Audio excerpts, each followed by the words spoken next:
Napasana all na lang ang napakaraming fans na nakisaya at nakipiesta sa Kapamilya Caravan itong weekend sa Baguio City. Kilig at saya naman ang dulot ng leading stars ng FPJ's Batang Quiapo sa lahat ng mga manunood.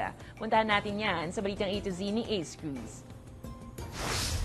Hindi ubra sa Baguio City ang lamig dahil kilig at init ang dulot ng Batang Quiapo lead stars Coco Martin at Ivan Alawis sa Kapamilya Caravan itong weekend. All-out performance sa stage, ang sexy na si Ivan na 9 character pa sa pagganap bilang si Bubbles. Alam niyo, hindi ko alam ba't ako nag-sleepless sa Baguio.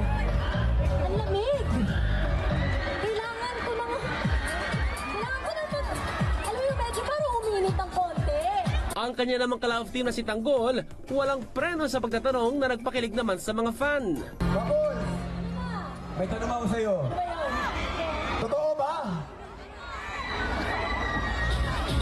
Namahal mo ako? Mahal! Mahal! Hindi mo. Marami kasi nagsasabi sa akin na meron ka daw nararamdaman para sa akin. Gusto ko lang malaman kung talagang totoo.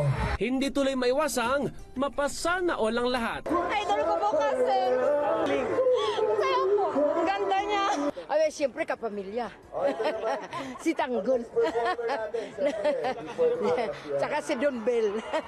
Lahat ng kapamilya, artista. Present din ang ilang kapamilya stars gaya ng cast ng Can't Buy Me Love na sina Bel Mariano at Donnie Pangilinan. Humirit din si Darren Espanto maging si Makoy De Leon na nagpakilig sa mga fan. Masaya. Ano? Nag-heart yung eyes namin. Okay naman kahit hindi ko makita. Bukod sa kapamilya stars, present din sa caravan ang ilang partners nito, kabilang na ang A to Z Channel 11 ng Zoe Broadcasting Network. Good news ang hatid dito dahil mas malinaw nang mapapanood ang kapamilya teleserye at A to Z produced programs.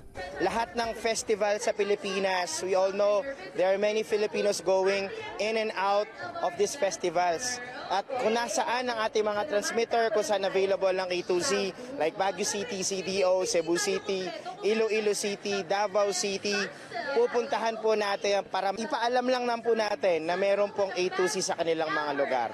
Nagpasalamat naman ang organizers at kapamilya stars sa 12,000 nakikanta at nakiindak sa concert na bahagi ng Panagbanga Festival. Para sa balitang A to Z, Ace Cruz.